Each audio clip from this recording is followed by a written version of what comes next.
Bonjour à tous et bienvenue sur la chaîne Monsieur Rabbit, j'espère que vous allez bien.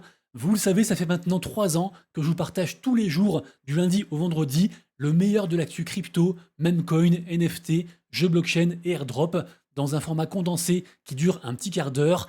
Je ne connais aucun autre créateur de contenu qui fait ça, donc j'espère vraiment que ça vous plaît. C'est le cas, pensez à soutenir en vous abonnant, en likant, partageant et en commentant les vidéos pour la push sur YouTube. Merci à tous. Et vous l'avez vu dans le titre aujourd'hui, est-ce que c'est le grand retour des NFT? Alors, spoiler alerte, personne n'en sait rien, personne ne peut prévoir le marché. Le titre est évidemment fait pour bait un petit peu les gens, mais il n'est pas totalement faux, puisque en effet, ça fait une semaine, 10 jours, et on en parlait encore hier et avant-hier, avec aussi l'artiste qui s'est fait 5 millions en vendant des NFT.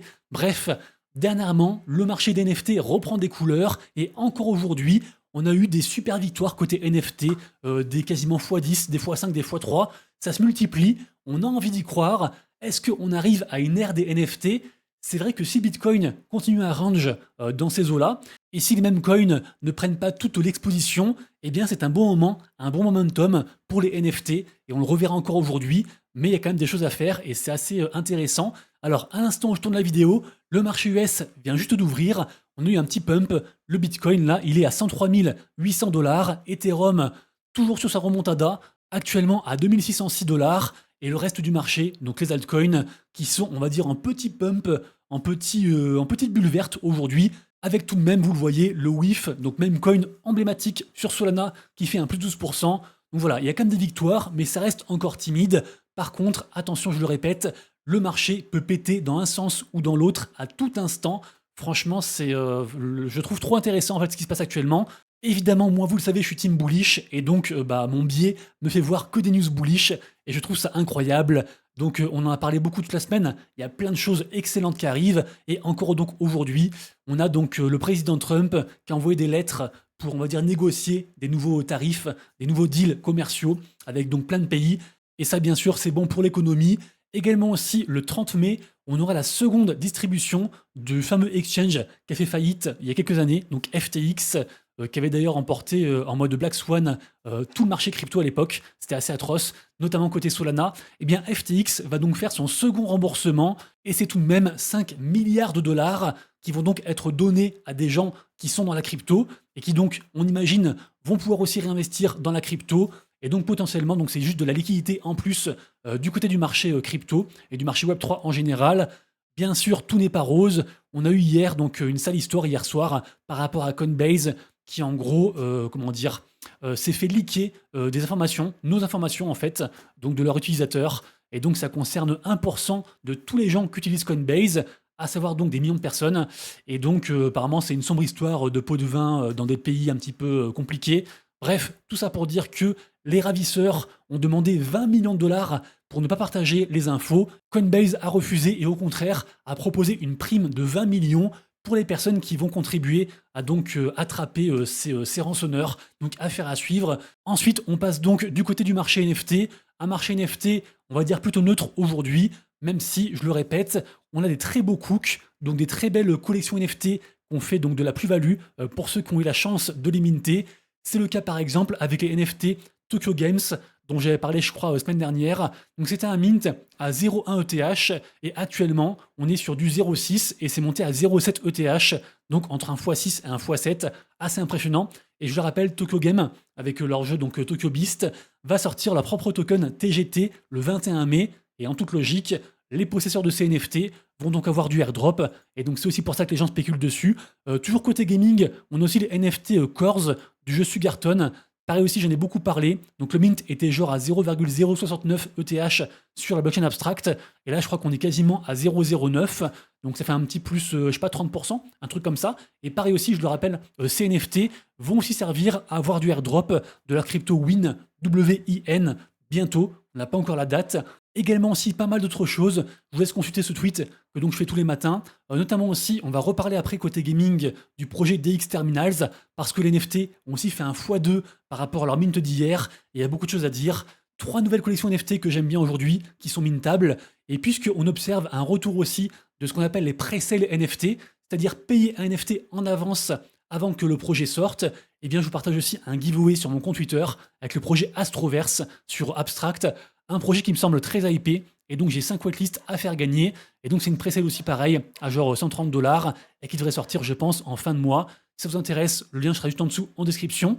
J'aurais aussi pu rajouter dans mon tweet récap la collection NFT des Gods. Je le rappelle, collection emblématique côté Solana, qui est passée franchement par tous les états. C'est assez fou. Actuellement, la collection, on va dire, est à l'abandon. Et en fait, on en a reparlé hier parce que son fondateur, donc Franck, qui a quitté des Gods il n'y a pas si longtemps que ça, eh bien, a vendu une vingtaine de NFT, je crois. Et en fait, au final, il semblerait que son wallet ait été compromis et donc ce serait pas sa faute. Donc voilà, on sait pas trop. Toujours est-il que 16 NFT des Gods, ça fait quand même 16 fois, on va dire, 7 sols. Donc quand même pas mal d'argent. Franck est évidemment millionnaire. Est-ce qu'il donne ça? Je sais pas. Mais voilà, on reparle encore une fois des Gods, pas forcément en bien. Et on attend toujours la mise à jour de la part de la team qui reste derrière du coup ce projet-ci. Un projet avec une histoire assez folle. Peut-être qu'un jour je ferai carrément une vidéo dédiée à des Gods, tellement il y a de choses à dire. Également aussi, on jette un œil aux NFT, enfin au projet Infinex, et aussi à ces NFT patrons. Alors ces NFT patrons, c'est une dinguerie. Là, ils sont à 2,6 ETH. Et pourquoi on en reparle aujourd'hui? Parce qu'ils font une immense campagne en partenariat avec Kaito, projet que je ne présente plus et dont je parle quasiment les 5 fois par semaine, en gros.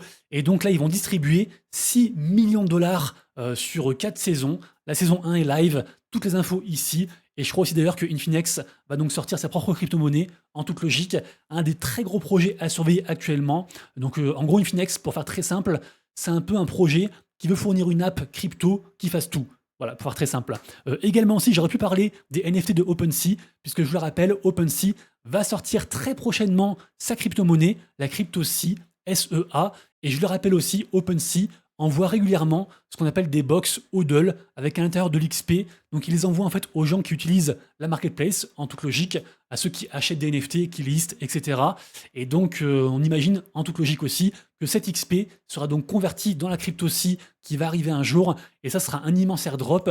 Et c'est aussi pour ça qu'il y a pas mal de gens qui spéculent sur ces NFT, les NFT Gemesis, qui sont à l'heure actuelle la seule collection NFT officielle de OpenSea. Donc voilà, ça coûte 0,02 ETH. Est-ce qu'on aura plus de airdrop que ce montant-là? Je ne sais pas. Mais en tout cas, ça intéresse les gens, ça fait du volume, et donc aussi j'en parle.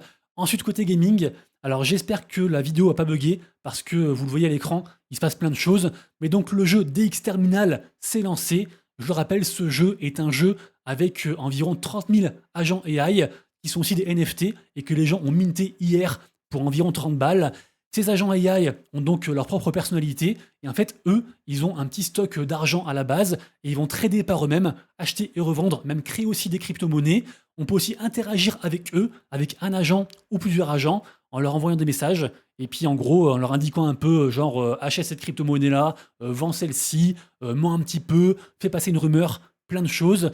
Et donc le but, c'est d'avoir à la fin de l'histoire, eh bien, le maximum d'argent, évidemment, sachant que une journée, on va dire IRL, correspond à genre 2 ans de vie de bourse. Et en gros, ça retrace l'histoire de la bourse depuis, je crois, 1987 jusqu'aux années 2000. Donc le jeu durera, en tout cas pour cette saison, environ une semaine. Et franchement, le jeu est, je trouve, tellement profond. Alors, le gameplay est très facile. On peut y passer autant de temps qu'on veut. Mais juste, moi, c'est sur la profondeur du jeu, les détails, les infos qui passent, les pubs, enfin bref. Je trouve ça vraiment très intéressant. Et je le rappelle aussi, il y a quand même beaucoup de baleines qui sont dans ce projet. Pour l'instant, on n'a aucune indication sur le earn, sur comment on va gagner de l'argent après donc avoir minté ces NFT. Et donc, voilà, il y a quand même pas mal de, comment dire, de nébuleuses autour de ce projet. Les NFT donc, ont été mintés à 0,012 ETH. Ils sont montés à 0,02 assez rapidement, donc quasiment 1 x 2.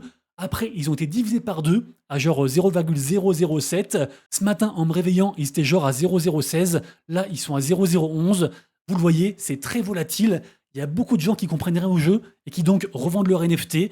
Moi, ce que je pense, mon pari, c'est que la crypto principale du jeu, qui est pour l'instant fictive, le Webcoin, verra le jour un jour, et que donc en fait la somme qu'on aura à la fin du jeu sera convertie en une vraie crypto. Voilà, moi c'est mon bet. Donc renseignez-vous bien, lien en description. Mais pour moi, c'est un des projets les plus novateurs qu'on ait vu depuis bien longtemps, côté, on va dire, gaming blockchain. Ensuite, on a le retour d'un ancien, je ne sais pas si vous vous rappelez, on a Shapen Tactics, qui est le jeu officiel de Ubisoft, le jeu Web3. Donc c'est un peu une sorte, on va dire, de jeu de cartes / jeu de plateau. C'est un projet qui a fait un bid au final, même si les NFT, quand ils sont sortis au tout début, ils avaient bien pété. Maintenant, je crois que ça vaut quasiment plus rien, genre 5 balles, un truc comme ça. Bref, Champion Tactics va revenir avec une saison 4. Ils appellent ça donc Champion Tactics Reforge. Et ça sort donc en version gratuite sur Steam le lundi 19 mai. Donc affaire à suivre. Je pense que Ubisoft, ils ont beaucoup trop de soucis actuellement pour s'occuper de la partie Web3. Mais pourquoi pas, ça reste quand même, on va dire, un acteur majeur du monde du jeu vidéo. Donc à suivre. Ensuite, dédicace très rapide à Sandbox, le métaverse numéro 1 selon moi, puisque en effet Sandbox fête ses 13 ans, dites-vous 13 ans. Alors à la base, le jeu n'était pas du tout Web3, mais comme vous le savez, au fur et à mesure du temps, eh bien ils sont adaptés, et donc pour devenir, comme je disais, aujourd'hui, le premier métaverse, même si bien sûr la tendance métaverse, pour l'instant tout le monde s'en carre le cul, Sandbox existe encore, et je crois qu'il reste encore une semaine par rapport à leur saison actuelle. Et pour terminer, deux infos, une info bonus à la fin et une info juste avant. Est-ce que vous vous rappelez de ce jeu, le jeu Nyan et Rose, un jeu très hypé avec crypto, avec NFT, avec franchement plein de belles choses, campagne de airdrop, campagne de marketing, bref, et bah c'est fini, voilà, c'est terminé. Nyan et Rose met la clé sous la porte, après donc sa 4e phase de playtest, et Nyan et Rose, je le rappelle, ils avaient quand même levé 13 millions de dollars, donc je sais pas où est passé l'argent, ils ont quand même une commu aussi sur tous les réseaux de quasiment 1 million de personnes, et franchement, c'est une déception. Alors évidemment, les NFT sont partis à la cave. La crypto, je ne l'ai même pas retrouvée. Je crois qu'elle a été délistée. Donc est-ce que c'est un rug? Est-ce que c'est juste une fin d'histoire? Je sais pas. Et ça reste quand même très triste. Et donc dernière info, info bonus, je le rappelle. Demain, je crois à 17h, 16h ou 17h, sortira donc le jeu Ponzi dont j'ai parlé hier, le jeu Commander sur Ronin. Actuellement, je fais gagner des watlists sur mon Discord, et donc c'est gratuit, ouvert à tous, hein, je le rappelle. Je ferai le tirage au sort ce soir. Ça reste un jeu très risqué, high risk, high reward. Pour l'instant, la hype est, je trouve, plutôt inexistante, mais bon, on sait jamais, ça peut très vite s'emballer. Il suffit de pas grand-chose sur Twitter pour que les gens en parlent, donc affaire à suivre. Et puis donc plus d'infos pour ceux que ça intéresse dans mon Discord. Et puis voilà, on arrive à la fin de la vidéo. Je le rappelle, le samedi, je fais plus de vidéos, donc rendez-vous lundi, même heure, même endroit. J'espère que je vous ai apporté un petit peu de valeur et que vous avez aimé cette vidéo. C'est le cas, petit pouce en l'air, merci à tous. Prenez soin de vous, passez un très bon week-end, à lundi comme je disais. Et d'ici là, comme toujours, prenez soin de vous, de vos proches et de vos wallets. C'était Monsieur Rabbit, ciao.